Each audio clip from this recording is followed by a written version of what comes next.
Hola, continuamos la clase de fotovoltaica plasmónica y reflectores donde nos habíamos quedado. Ya habíamos visto las diferentes posibilidades para colocar las nanopartículas metálicas dentro del dispositivo fotovoltaico que hacían que actuaran de manera diferente. A continuación voy a enseñaros algunos de los resultados experimentales que se han desarrollado en los últimos años, empezando por las células de silicio, que son las más estudiadas. En primer lugar, tenemos las células de silicio amorfo hidrogenado, una configuración NIP, donde podéis ver que la figura A se ha hecho, es una vista por microscopía electrónica de barrido, de un nanopatterning de agujeros después de tener el contacto metálico de plata.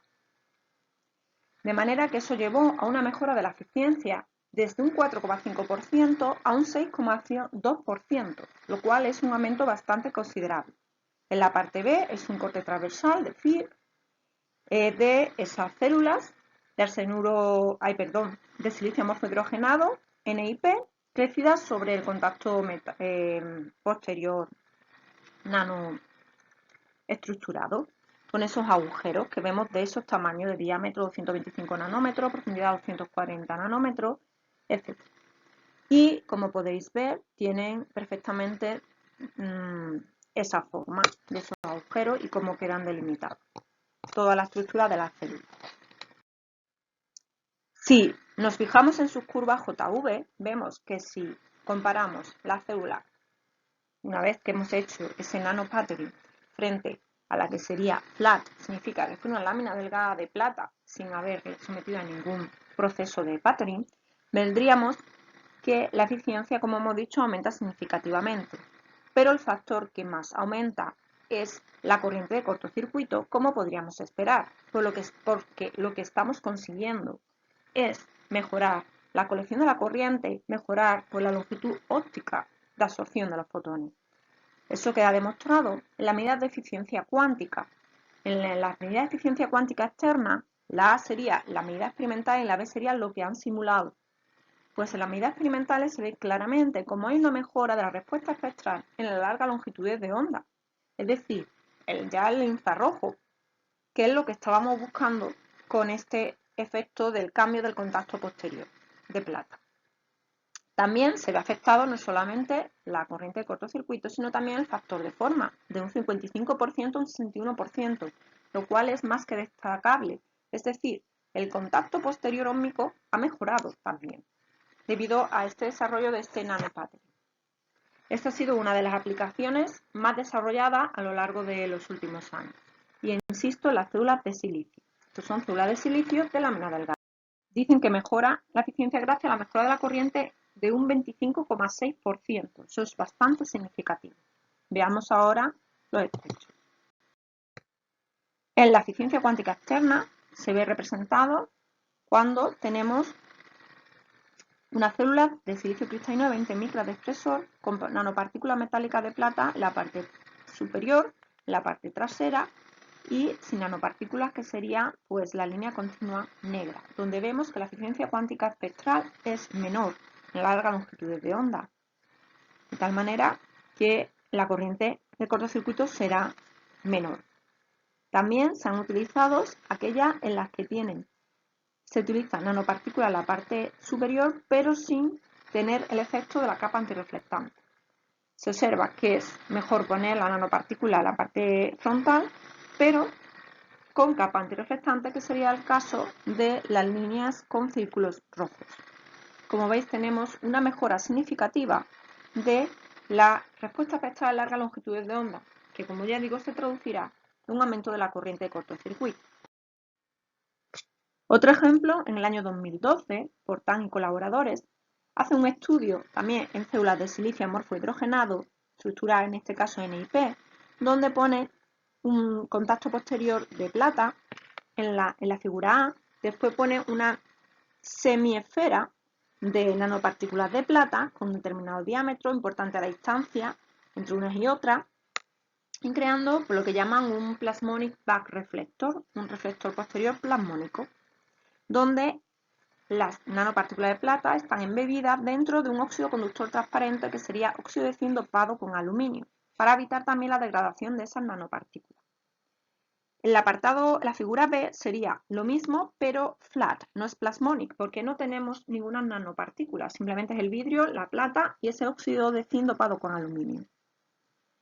Y en la figura C lo que tenemos es un back reflector, un reflector posterior texturado, que en vez de tener nanopartículas o ser láminas delgadas, lo que hace es una texturización. Entonces tiene vidrio, en este caso tiene un óxido conductor transparente FTO, tiene la plata texturada y ya empieza todo, se empieza a texturar desde el OCT y todo ya tiene esa forma que podéis ver en la figura. Pues el óxido de zinc dopado con aluminio y después ya la textura NiP de una célula de silicio amorfo hidrogenado estándar, donde el óxido conductor transparente superior es una lámina de hilo. Entonces ellos comparan cómo serían los espectros de eficiencia cuántica, así como las curvas JV, según las diferentes configuraciones utilizadas. Entonces ellos observan que la estructura NiP, que es la que veíamos en las figuras anteriores, tiene una mejora, ligera mejora en la eficiencia cuántica que si teníamos el caso de texturado, es decir, en el que teníamos esa texturación donde no teníamos una lámina delgada plana. Por otro lado, también han representado el efecto de una texturada, pero en vez de una configuración en IP, una PIN, donde vemos que es mejor en cualquier longitud de onda. En la representación de la curva JV, si nos vamos a la NIP, vemos cómo en el caso de la plasmónica aumenta la corriente, así como también el voltaje de circuito abierto en menor medida frente a la que era flat, en la que eran simplemente láminas delgadas, en la estructura NIP. La texturada prácticamente tiene los mismos valores y las mismas características IV que la plasmónica, ligeramente una corriente de cortocircuito inferior. Sin embargo, es mucho mejor aquella célula texturada utilizando la configuración PIN. Este estudio, para que estuviera completo, en mi opinión, tendrían que hacer una plasmónica PIN para ver realmente. Es decir, aquí se comprueba realmente que la plasmónica es mejor que tener una simple lámina delgada, pero que una configuración PIN de una célula de silicio amorfo hidrogenado en este caso le funcionaba mejor. De hecho, aquí se comparan los parámetros de corriente de cortocircuito, densidad de corriente de cortocircuito, JSC y VOC, tensión de circuito abierto, observando sobre todo la mejora que hay de la corriente de cortocircuito cuando tenemos una longitud de onda superior a 550 nanómetros. También el factor de forma y el rendimiento del dispositivo. Vemos que en el caso de la plasmónica llegamos al 7,9% frente al 6,3% que presentaría el mismo dispositivo con la misma configuración utilizando simplemente las láminas delgadas. La texturización de las láminas ha llevado a una eficiencia en el mismo rango que la plasmónica. El cambio principal, como digo, está siempre en la corriente de cortocircuito. Sin embargo, una célula texturizada utilizando una configuración PIN ha llevado a un 11,1% de eficiencia, especialmente debido al aumento del factor de forma, también de cortocircuito y en este caso voltaje de circuito abierto. Pero si consideramos la misma configuración, lo importante es que todo esto va a afectar principalmente a corriente de cortocircuito. Ahora os presento algunos resultados de un trabajo que hicimos hace tiempo en Berlín de poder intentar introducir esta nanopartícula de plata depositada por PLD, depósito por láser pulsado, en un dispositivo con selenuro de cobre y indiogalio, donde la nanopartícula iba embebida en una lámina de alúmina para protegerla y evitar así su degradación. Se colocaron justo encima, en la parte frontal del dispositivo. Aquí en la figura B lo que se observa es pues, la superficie de esas nanopartículas que realmente tienen una buena forma y su absorción, donde tiene su máximo en torno a 400 nanómetros como cabría de esperar. Pero una vez finalizados los dispositivos fotovoltaicos, las curvas JV, se ve que no mejora su eficiencia, no mejora su voltaje, prácticamente es el mismo, su corriente es ligeramente inferior. Igual se observa la eficiencia cuántica. O sea, no conseguimos mejorar la eficiencia, pero lo que sí fue importante es que vimos que degradaba la eficiencia ligeramente, pero tampoco a valores muy drásticos. Es decir, no deterioraban totalmente nuestro dispositivo, ni muchísimo menos. De hecho, mejoraban el factor de forma. Pero se pensó, bueno, para ir hacia células ultrafinas de cianuro de cobre indio galio, vamos a empezar por un absorbente más sencillo, no utilizar el galio, simplemente quedarnos con el cianuro de cobre indio, solamente un espesor de 1 micra, para poder así trabajar un poco mejor.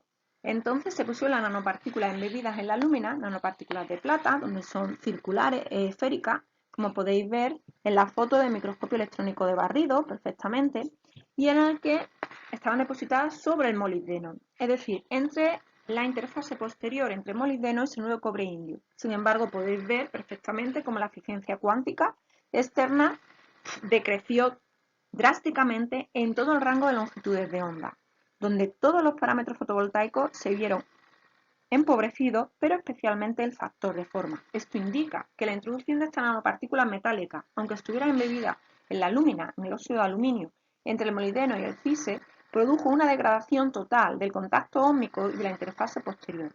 Posiblemente no posibilitó la formación de la capa de cianuro de molibdeno que veíamos que era beneficiosa para esta tecnología.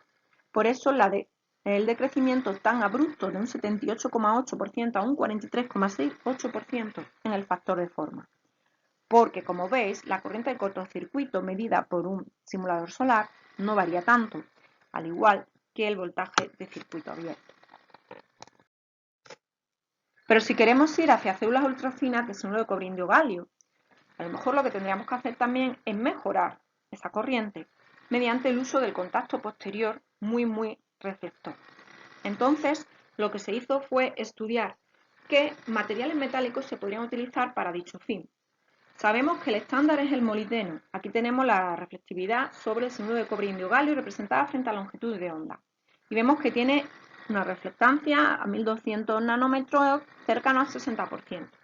Sin embargo, la interfase posterior real de este tipo de dispositivo, debido a la formación del cianuro de molibdeno, es mucho menor.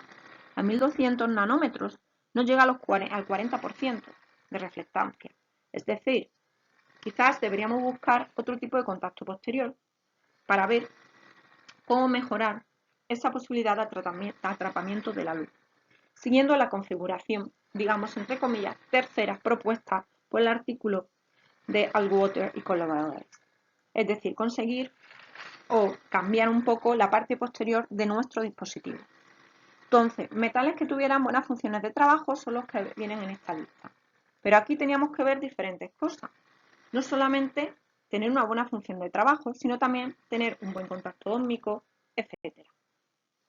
Que veremos a continuación.